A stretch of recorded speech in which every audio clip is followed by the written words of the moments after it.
Hi guys! Welcome back to my mini vlog. For today's video, magkuha na ta ato ang mga tarpaulins and mga printouts kaya amo naman siyang gi-email daan sa ani nga printing shop. Unya kay nahuman naman so amo na lang siyang gi-pick up. So diri ada emi perminti nagapa-print ug nagapa-photocopy guys. Morning suki sa ako ang bana i-email lang na niya and then pagka tomorrow human na. So karon within the day lang naman siya gi-email tapos nahuman na nila. Ug ako ra day nagahimo ani mga layouts guys and of course sa mga pricing gikan sa akong sister. So ako na lang siyang gisundog, ang ako na siyang gi-edit and then of course, among gi-check if quality ba gyud ang print.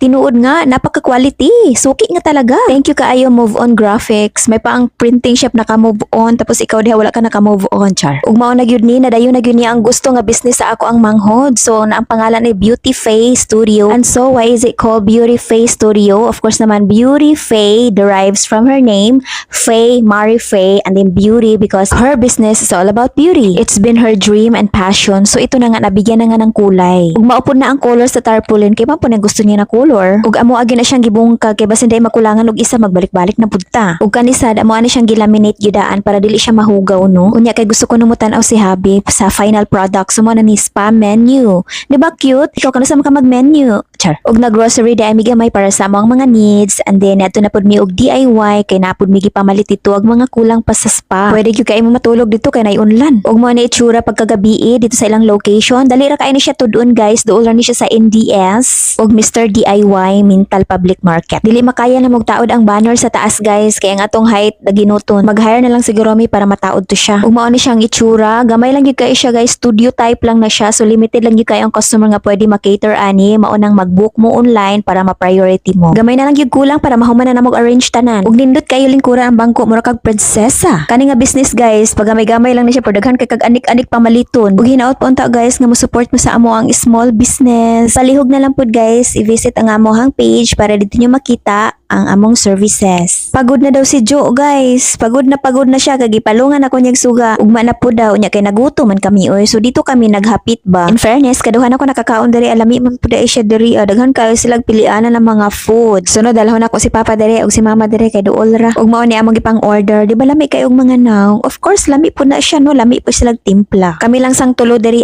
kay ang isa ka dalaga nagpabilin sa balay magpa-take out ra daw siya. Paborito kayo niyang kari-kari. Basta magluto ko sa balay og kari-kari number 1 na siya magkinamot yun na siya himala wala nang kinamot og instead nga mag-cook nagbuko lang mi guys sa gabi na nagbuko bawal ni sa bukid no kay di daw mahilisan sige na oy ugma na pod bye bye salamat sa pagtan-aw.